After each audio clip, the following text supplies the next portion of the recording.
Welcome back to the Midnight Library, a quiet space where ideas become dreams and learning blends with deep rest.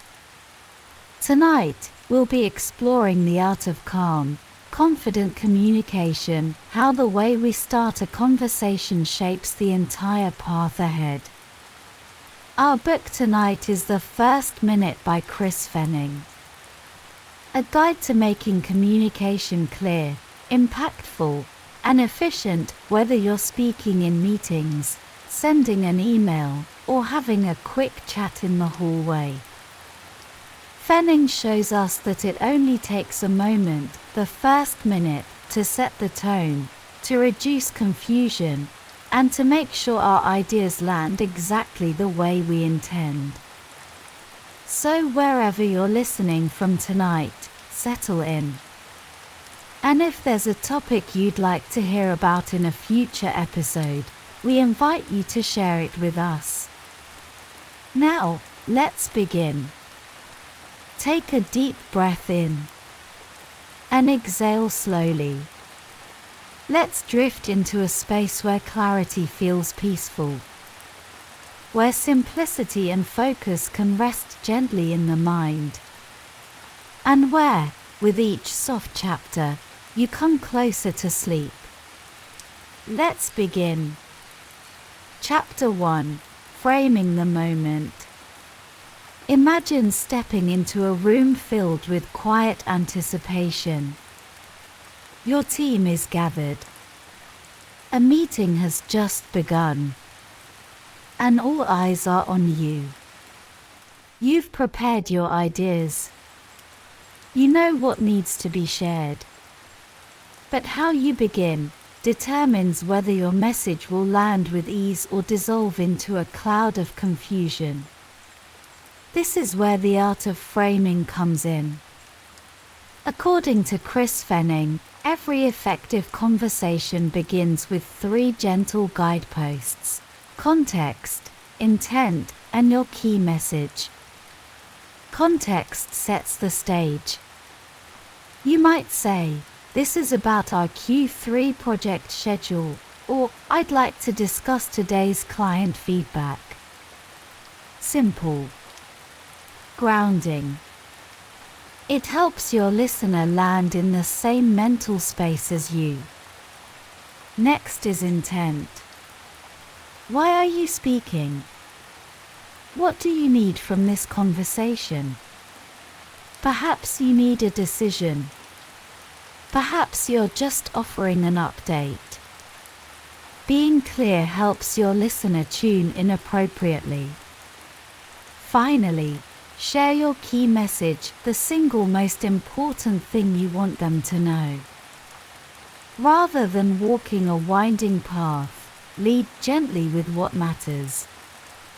A good example might be, "I'd like to give you a brief update on the client rollout and ask for your input on a new timeline."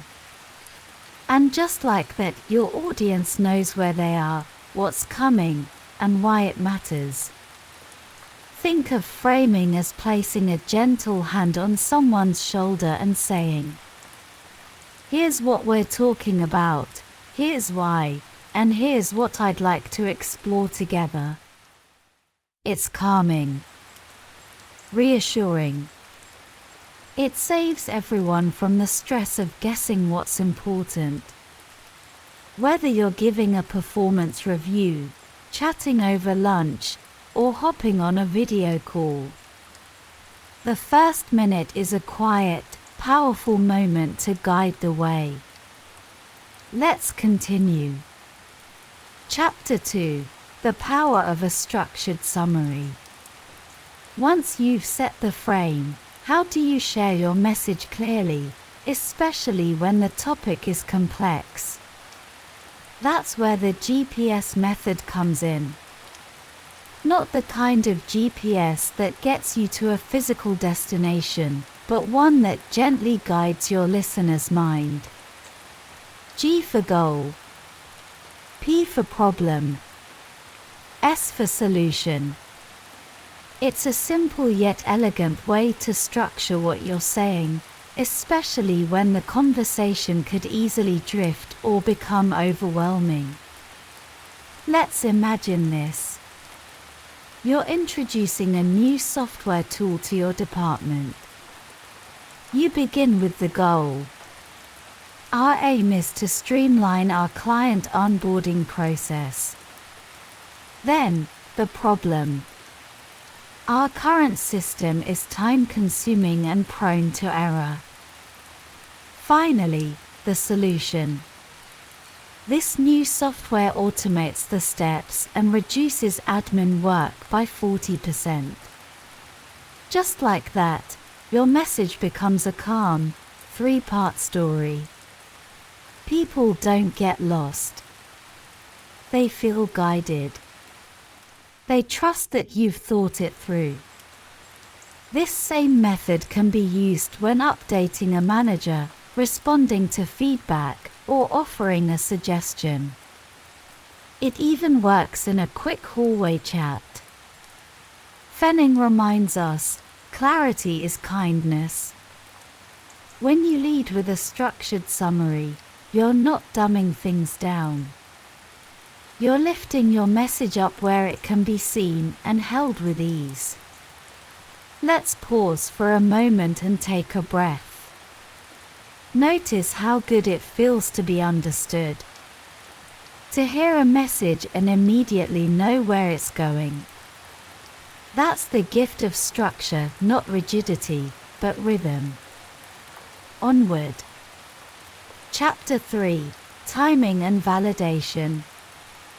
Now let's imagine another familiar moment. You see your colleague at their desk. They look focused, maybe even a little stressed.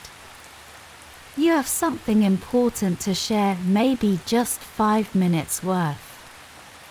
You approach and say, "Do you have a sec?" But in truth, it takes 15 minutes. Now they're behind on something else. And both of you leave the exchange a little less satisfied.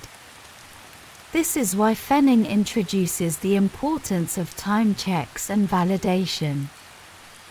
When we ask someone if they have time, we offer them the chance to be present fully, willingly, and without resentment. Try instead. Do you have 10 minutes now to go over the client feedback? This shows you value their schedule. And it gently encourages mutual respect. Once you've begun speaking, a validation checkpoint can help ensure you're aligned. You might ask, "Is this a good time to talk?" Or, "Is this what you needed from me today?" It's like adjusting the sails mid-journey to make sure the wind is still in your favor. These small kindnesses keep communication flowing smoothly, like water down a gentle stream. Even in moments of conflict or tension, a pause to check time and intent can make all the difference. These techniques are not just about being efficient. They're about being human, thoughtful, patient, and real. So, the next time you're about to start a conversation, ask yourself, how much time will this really take? Have I checked that they're available to hear it? Do they feel seen and respected? These moments, quiet and brief, are the roots of deep understanding. Let's continue. Chapter 4: Making every format count. Whether we speak face-to-face, through a keyboard, or across a boardroom, the way we start shapes the way we are received. In emails, clarity starts with the subject line. Try "action needed," approval for marketing plan, rather than a vague follow-up. Begin the body with a structured summary. Our goal is to finalize next quarter's campaign.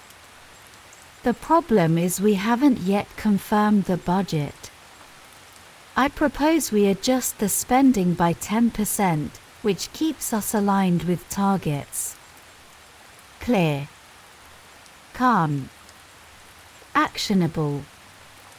In meetings, use the same approach in your invitation. Purpose: resolve timeline for product launch. Outcome: confirm next steps. When others arrive, they know why they're there.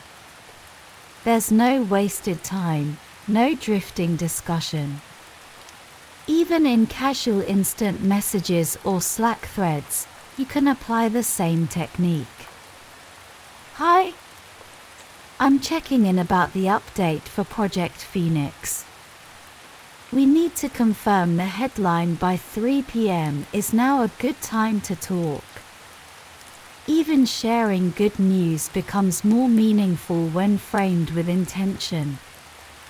Just wanted to share, the team exceeded our goal by 20% this month. That's a huge win, and I'm grateful to all of you. In each case, the first minute matters. It carries weight, and when we handle it gently, we make space for connection. Think of it like entering a room with soft lighting and a clear view. Inviting, peaceful, and easy to navigate. Conclusion: gentle precision. Tonight, you've wandered through the pages of the first minute. Guided by the calm voice of Chris Fenning and the quiet power of thoughtful communication. You've discovered that every conversation can begin with clarity. That the way we open shapes the way we are heard. With a little structure, a little intention, and a touch of kindness, we can turn confusion into connection. Remember the tools. Frame your message. Use the GPS method. Check the time and validate presence. And tailor your style to the setting. Each one is a soft thread you can weave into your daily life. And now, let those thoughts drift gently to the background. Let your breath slow down. Let the stillness settle over you like a warm, familiar blanket. There's no meeting now. No summary to write. Just peace. Just rest. Thank you for joining us tonight in the Midnight Library. We'll see you again soon. Good night, and sweet dreams.